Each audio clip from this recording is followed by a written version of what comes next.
네, 이관우 건국대 상어교양대학 교수 모셨습니다. 어서 오세요. 네, 안녕하세요. 조금 전에 본방 끝낼 때 갑자기 약간 소음이 좀 들어갔을 것 같은데요. 긴급 재난 문자가 좀 날아왔습니다. 8시 26분.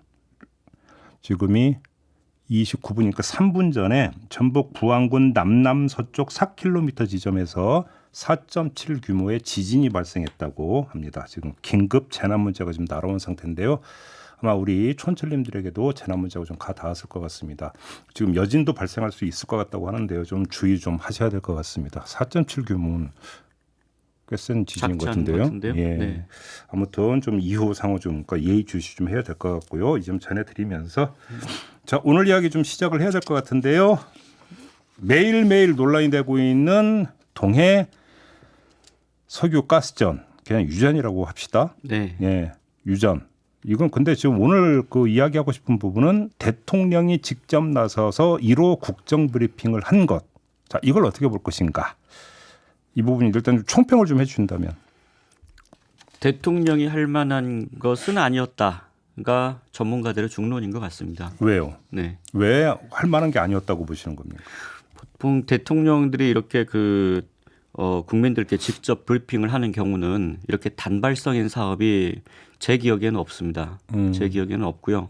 보통 이제 6개월, 1년 넘게 이렇게 좀 준비했던 그런 이제 정책 패키지 네. 이런 것들을 이제 국민들께 소상하게 이제 설명드린다든지 또 이렇게 좀 좋은 일들을 정책적으로 이제 이렇게 설명드리는 게 또 있지만 대통령의 담화 같은 경우에는 또 보통 국가적인 비상 상황에서 또 아니면 아주 중요한 일이 있을 때 문재인 대통령 같은 경우에는 남북 정상회담의 결과를 직접 브리핑했다든지 또 이제 이명박 대통령 같은 경우에는 연평도 포격 어떤 그런 사건이 있을 때 이제 그 상황에 대해서 브리핑했다든지 이제 어떤 사안의 중대성이 있기 때문에 이제 어떤 그런 단발성 있는 경우에는 직접 브리핑을 하는 경우가 있죠. 그런데 이렇게 대통령이 직접 이런 브리핑을 하게 되는 경우에는 그래서 대단히 확실하거나 아니면 대단히 중요하거나 이제 이런 사안들인데 이걸 이제 첫 번째 국정 브리핑을 하는 사안이 이렇게 나온다고 하면은 그 내용이 상당히 중요하거나 확실해야 되는데 지금 논란이 점점 더 커지는 지금 이런 상황이거든요. 가스 터져 나오면 중요하긴 하죠. 제가 좀 설명드리면 과거에 우리가 동해 가스전 선례가 있었지 않습니까? 네. 근데 그때를 보시면 크게 한 이제 지금 이미 유전도 이미 많이 설명이 됐었습니다만은 매장 가능성도 있고 탐사 시추도 있고 나중에 상업성 평가도 있고 그다음에 이제 기공도 하게 되는데 과거에 동해 가스전 같은 경우에는 김대중 대통령이 맨 마지막 단계에서 그것을 확인했어요. 기공식에 참석하는 것으로. 근데 지금 요 크게 한 4-5단계 중에서 지금 이 상황은 한 2번째 단계 정도에 해당되는 거거든요. 그럼 아직 불확실성이 굉장히 많고 그리고 이제 잘못하면은 시장에 잘못된 사인을 줄 수 있고 하기 때문에 대통령이 나설 일이 아니라는 것이 대부분의 전문가들의 의견인 것 같습니다. 그러니까 이제 개별 정책 사안도 대통령이 이제 그게 상당히 중요한 정책 사안이라면 발표할 수 있죠. 그렇죠. 그런데 이제 어느 단계에서 발표할 것인가 네. 이제 이 문제가 있는 거고. 근데 이렇게 따져 들어가면 20몇 번에 걸쳐서 민생 토론을 했잖아요. 네. 그때 무슨 재건축 재개발 허용하겠다느니 네. 정책 쏟아지지 않았습니까? 네. 대통령이 직접 얘기했잖아요. 그럼 네. 이건 어떻게 봐야 되는 겁니까?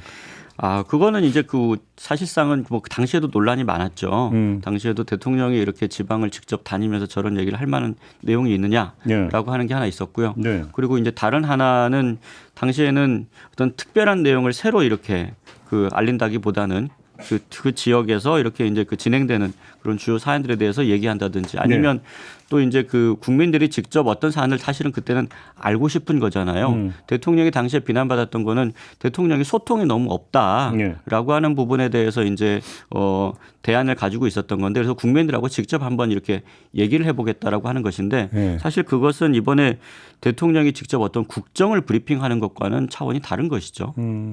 그래요. 잠깐 언급을 해 주셨는데 이전 대통령과 좀 약간 비교를 한다면 좀 일목요연하게 비교를 한다면 어떻습니까?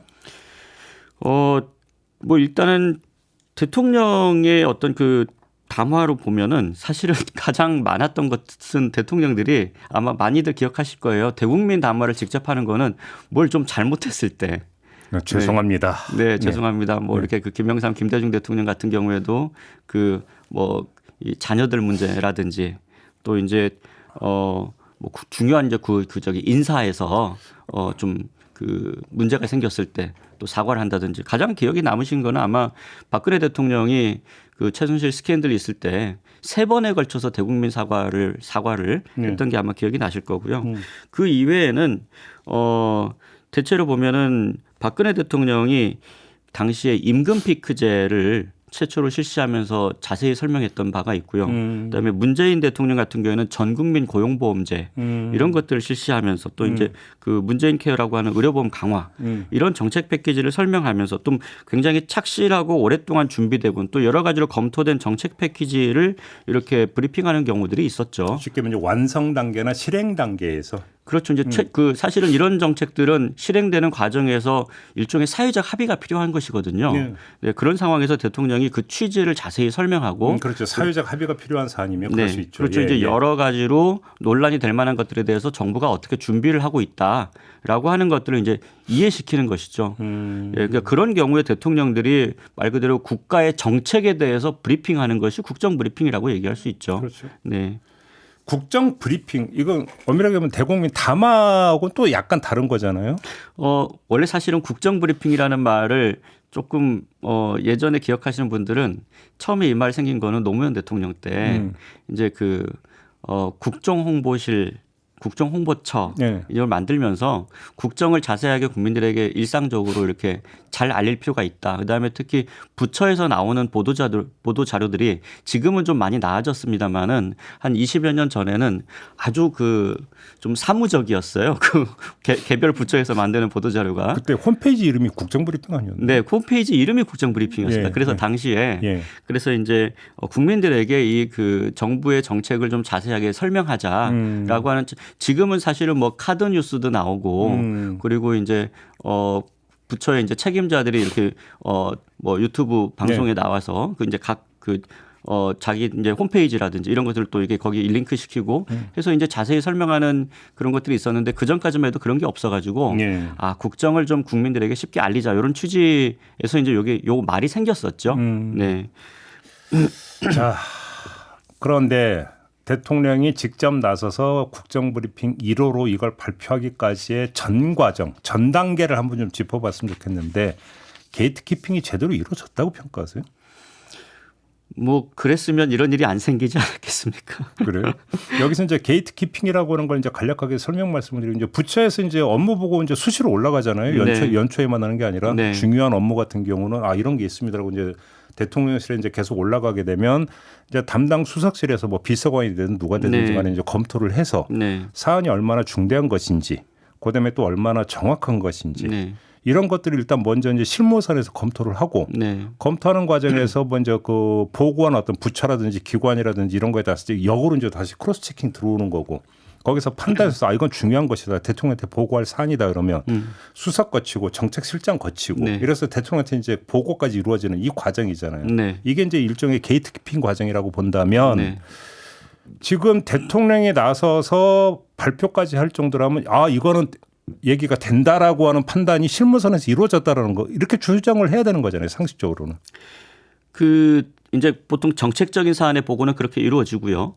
말씀하신 대로 또 이제 요거는 대통령이 국정브리핑이라고 하는 형식으로 이제 이렇게 국민들에게 직접 이렇게 얘기했기 때문에 공보 사안이기도 해요. 그건 정무적 판단이 이제 그 다음이죠. 그러니까 이 정책이 되게 중요하다라는 정책적 판단이 먼저 이루어지면 이걸 어떻게 발표할 거냐. 여기서 이제 정무 파트가 붙는 그게 거고. 이제 정상적인 패턴인데 이번 같은 경우에는 그게 하루 만에 이루어졌어요. 그러니까 이제 나중에 브리핑에 장관이 배석하는 것도 산업통상부가 하루 그 당일날 알았다고 하는 거고 장관의 그 얘기에 따르면은 결과를 일주일 전에 대통령실과 소통했다라고 하는 걸 보니까 대통령에게 직접 보고한 것은 아니죠. 대통령에게 직접 보고한 거는 바로 하루 전날이에요. 하루 전날 보고했는데 그 다음 날 깜짝 발표를 이제 이렇게 한 거거든요. 그러니까 이 얘기는 뭐냐면 하루 만에 제대로 된 검토 없이 대통령이 발표하기로 그냥 이렇게 이제 결정이 났다는 거죠. 그러면 이 사안에 대해서 어느 정도의 확실성이 있는 것이냐, 아니면 나중에 어떤 논란이 있을 만한 것이냐, 이런 것들이 이제 검토가 제대로 안 된 것이고, 이렇게 아주 중요한 정책적 정무적 사안이 공보를 통해서 이렇게 나가게 되면 대체로는 적어도 대통령이 하시게 되면 3개월 전쯤에는 보통은 검토가 시작됩니다. 일상적으로. 그런가요? 네, 그렇습니다. 네, 네. 보통은 이런 경우에는 자 누가 이것을 발표할 것이냐 하는 단계에서도 예를 들면 석유공사가 할 것이냐, 그렇죠. 그다음에 부처에서 보도자료를 내고 뭐 실장급이나 차관급이 할 것이냐, 장관급이 할 것이냐 이런 것들도 이제 검토가 되고 장관급 이상에서 이제 이렇게 만약에 브리핑을 하게 된다고 하면 그때 말씀하신 대로 이제 정책실이라든지 또 수석을 통해서 이렇게 이제 연결이 되고 대통령이 직접 브리핑을 한다라고 하면 이건 어마어마한 일이죠. 여기에서는 절대로 오류가 있어서는 안 됩니다. 불확실성도 있어서는 안 되는 거고요. 그래서 몇 개월간에 걸친 준비가 이루어지는 것이죠. 근데 이건 지금 이번에는 그런 내용이 충분히 있었느냐 없었느냐를 떠나서 하루 만에 이 모든 일이 다 진행됐다는 거예요. 그러니까 굉장히 여기 즉흥적이죠. 아니 그러니까 이거는 제가 대통령을 변호하기 위해서는 이야기가 아니라 아니 아무리 탁월한 대통령 누가 되더라도 무불통지하고 전지전능한 사람이 누가 있겠어요. 예? 특히나 이런 전문 영역 같은 경우는 네. 그래서 보좌진이 필요한 거잖아요. 네. 그래서 보좌진이 필요한 건데 지금 대통령이 나서서 이건 된다라고 판단을 해서 결국은 국정 브리핑까지 갔다면 이거는 대통령 개인의 판단임과 동시에 보좌진의 종합적 어떤 결과물이라는 거예요. 그렇기 때문에 봐야죠. 이거는 용산 시스템의 문제로 연결을 해서 봐야 되는 거거든요. 그러니까 대통령이 이거는 국정 브리핑으로 해볼 만하지 않느냐 보고를 받았을 때 네. 그런 이야기를 하더라도 주변에서 그다음 보통 이제 부처의 이제 장차관들은 그거에 대해서 가부를 얘기하기가 어렵죠. 그렇게 되면 이제 말 그대로 대통령실의 참모들이 보통 이런 사안은 대통령께서 직접 하실 때는 몇 달 정도 좀 검토를 해봐야 됩니다. 아니면 요 사안이라도 한 일주일이라도 검토를 좀 해보고 결정을 하시죠.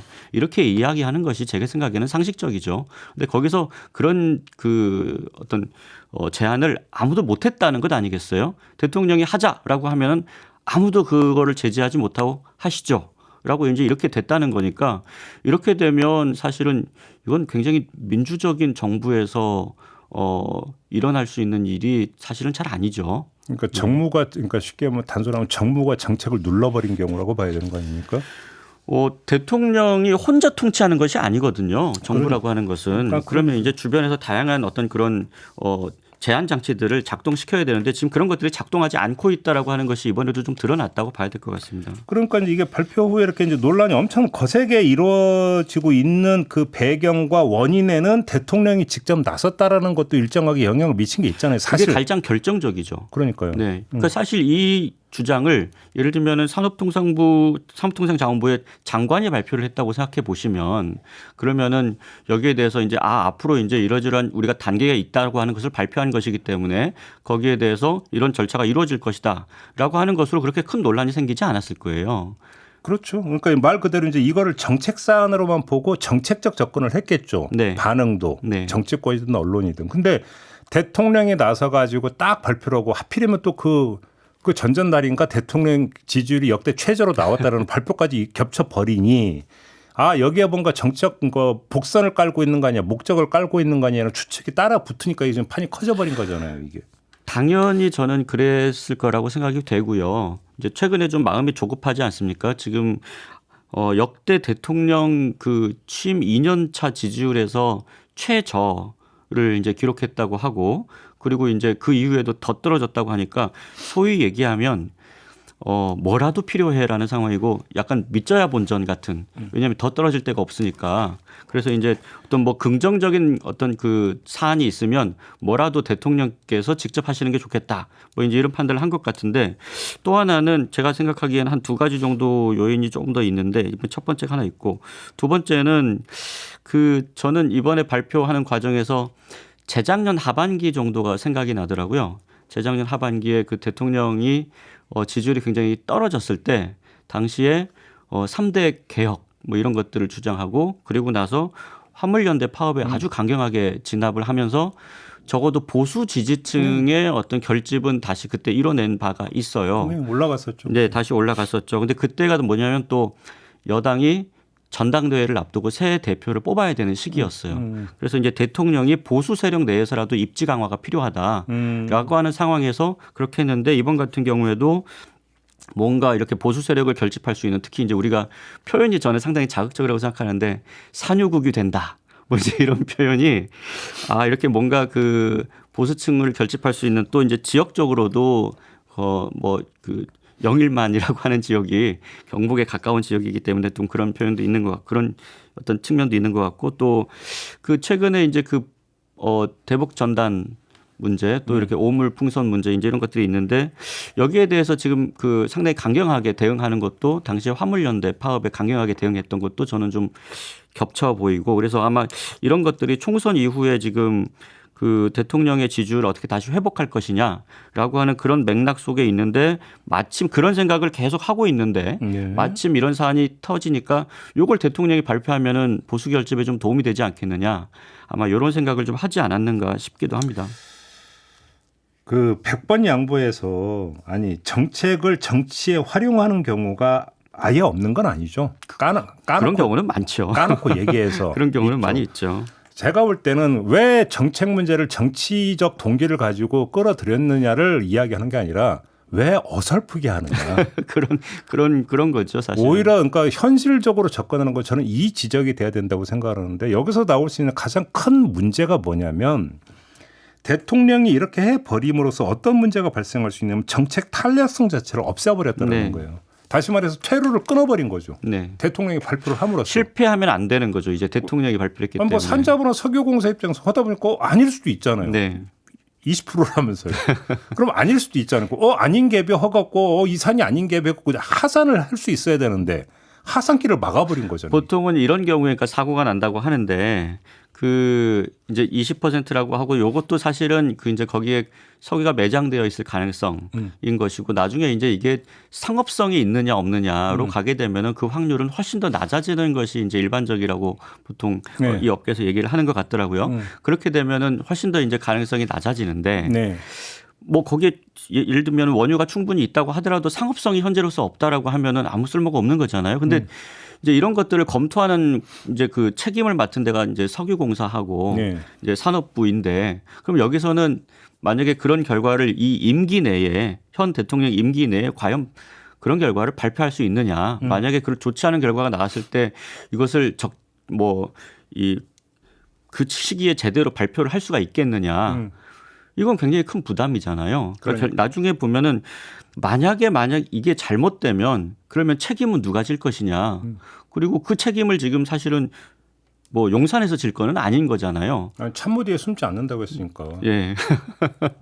그리고 대통령이 직접 발표했어요. 그리고 이제 또 하나는 아마 이런 판단도 있었던 것 같은데 지금 올해 말에 이제 시추를 좀 시작해서 여러 개를 이제 그 5번을 시도한다라고 이제 되어 있는 것 같은데요. 그러면 결과가 임기 내에 나오기가 어렵죠. 지금 현재로서는. 그 최종적인 평가가. 그러면 이런 판단을 한 것도 있을 것 같아요. 이거 결과 나오는데 앞으로 최소한 3, 4년 이상 걸립니다.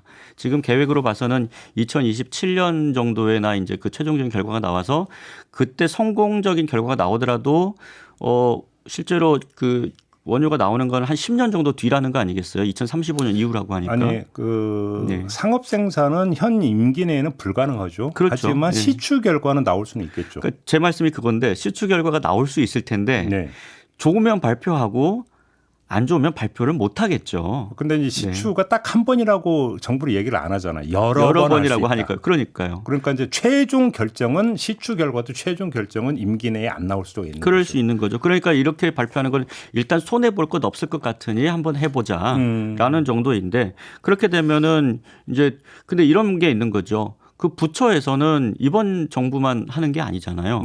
그럼 나중에 이 다음 정부에서 이제 그 시추 결과가 나올 수 있는데 만약에 그게 부정적으로 나온다고 하면 이게 또 간단한 일이 아니지 않겠습니까? 그럼 해당 공무원들은 정말 곤혹스러울 거예요. 이게 다음 정부 입장에서도 부담이죠. 그러니까 그렇죠. 그러니까 차기 정부가 들어서서 면밀 검토를 해보니까 이건 안 되는 사업이야. 예를 들어서 그래서 철수해. 라고 그렇게 결정을 내리는데 이게 괜한 정치적 오해를 부를 수 있잖아요. 전임 정부 지우기다 또 이런 식으로. 그러니까 그런 그 평가를 받을 수도 있고 또 이제 최근에 보니까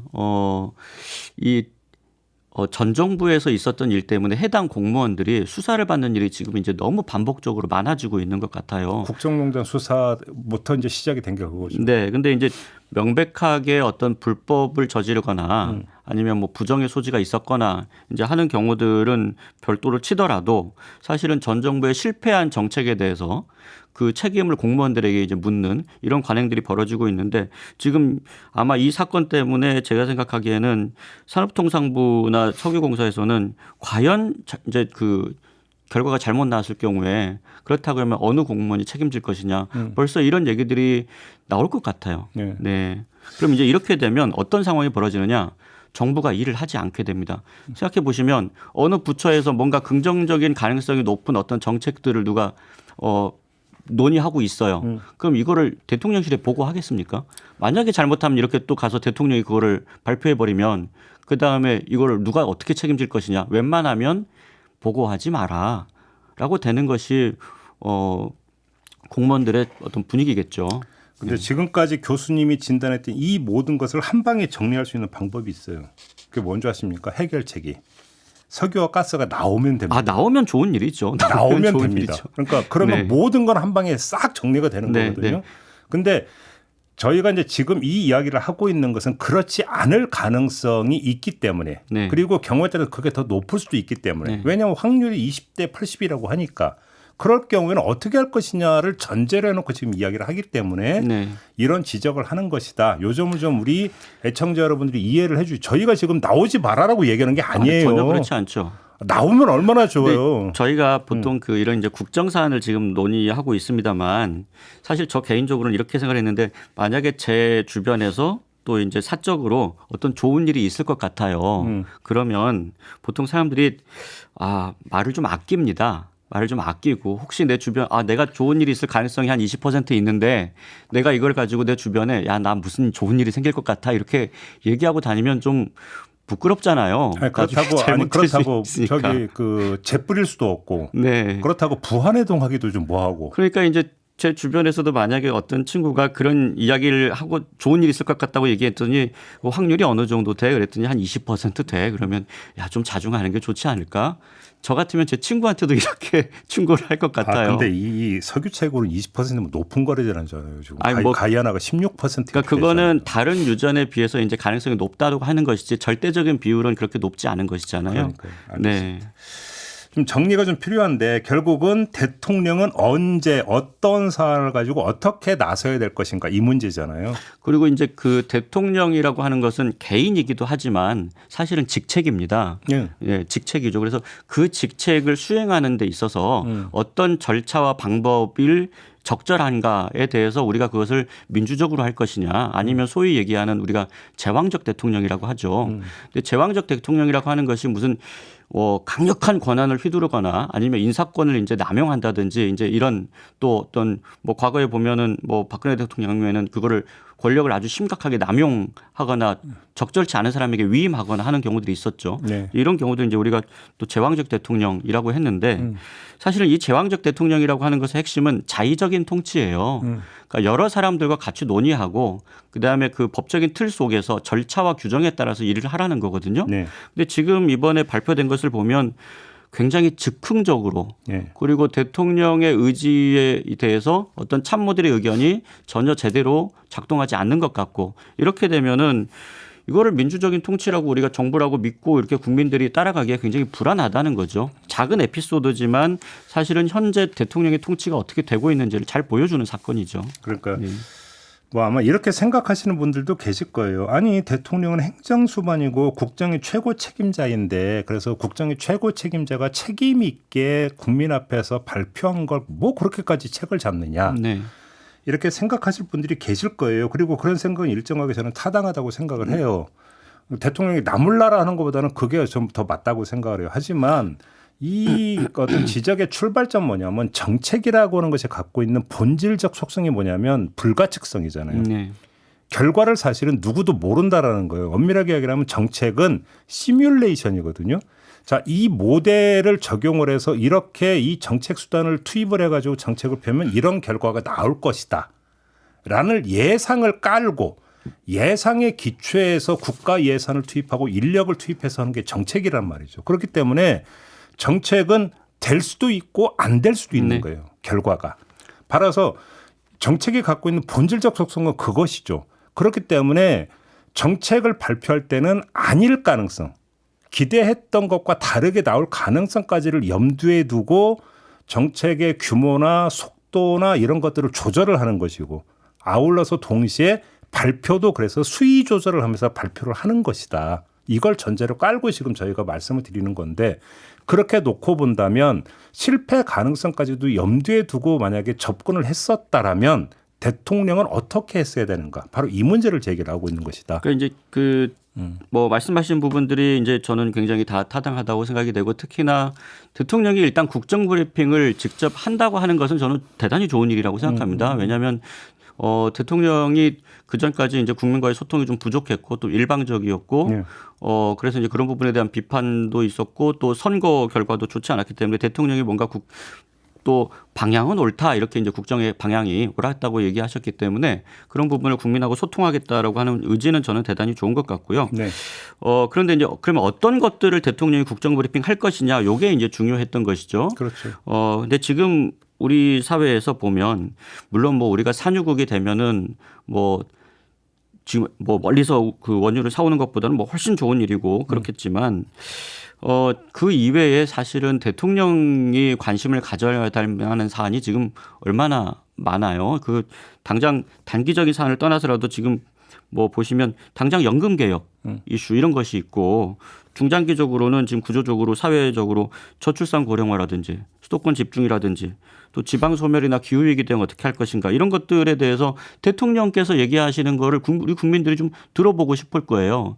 근데 이런 부분들에 대해서는 지금 한 2년 가까이 그렇게 큰 어떤 그 대책이 좀 나오고 있지 않고 또 대통령이 국정 브리핑 한다 그러면 아까 말씀드렸던 대로 국정 중에 오해가 있는 사안에 대해서 대통령이 직접 설명한다든지 또 아니면 사회적 논란이나 갈등이 있을 만한 부분에 대해서 대통령이 설득을 한다든지 이런 내용들은 저는 얼마든지 대통령이 수시로 나와서 해도 된다. 저는 그렇게 생각을 하는데 이번 국정 브리핑 같은 경우에는 지금 보시면 절차와 과정 그리고 그 내용에서 다 문제가 있었고 특히나 이런 부분은 좀 더 조심스럽게 예를 들면 확률은 20% 정도지만 제가 상당히 다른 나라에 비해서는 가능성이 높기 때문에 희망적인 소식을 좀 전해드리고 싶다. 뭐 이렇게 조심스럽게 만약에 브리핑했다고 하면 저는 아무 문제가 없을 거고 오히려 좋았을 거라고 생각하는데 그 내용 중에 뭐 이게 뭐 그 삼성전자 시가총액의 몇 배가 된다든지 뭐 그다음에 뭐 우리나라가 이제 산유국이 될 것이라든지 이런 뭐 표현들을 사용함으로써 뭔가 적절치 않았다라고 하는 논란을 더 빚어냈다. 그리고 이제 나중에 보니까 그걸 확인해 준 회사가 여러 가지 또 논란에 있고 그래서 이런 경우들에는 앞으로 국정 브리핑을 함에 있어서 좀 조심스럽게 저는 한편으로 이번 국정 브리핑 보면서 할 수는 있겠지만 저런 국정 브리핑을 만약에 외신이 봤을 때 이게 좀 한국의 국격을 조금 걱정하지 않겠는가. 확인되지 않은 사실을 저렇게 대통령이 즉흥적으로 발표하는 것에 대해서 대한민국이라고 하는 나라를 어느 정도 신뢰할 수 있을 것인가. 저는 사실 그 부분 좀 걱정되더라고요. 알겠습니다. 마무리를 해야 되는데 이제 1호 국정 브리핑을 하면서 용산에서 밝히기를 앞으로도 주요 국정 사안에 대해서는 국정 브리핑을 할 것이다라고 예고를 했는데요. 없네요. 2호는 아직. 뭐 2호가 좋은 내용과 형식으로 잘 이루어졌으면 좋겠습니다. 주요 국정 과제가 없어서 그런 건지는 좀 따져봐야 되는 문제겠죠. 이전까지 확인하면서 오늘 이야기는 좀 마무리하도록 하겠습니다. 이관우 건국대 상어교양대학 교수와 함께했고요. 제가 오늘 그 연장 방송 시작하면서 8시 20분에 부안 남남서쪽에서 지진이 발생했다고 했는데 규모가 4.8로 오히려 상향 조정해서 발표가 됐다고 하네요. 자, 이 점 전해드리면서 마무리하도록 하겠습니다. 고맙습니다. 네.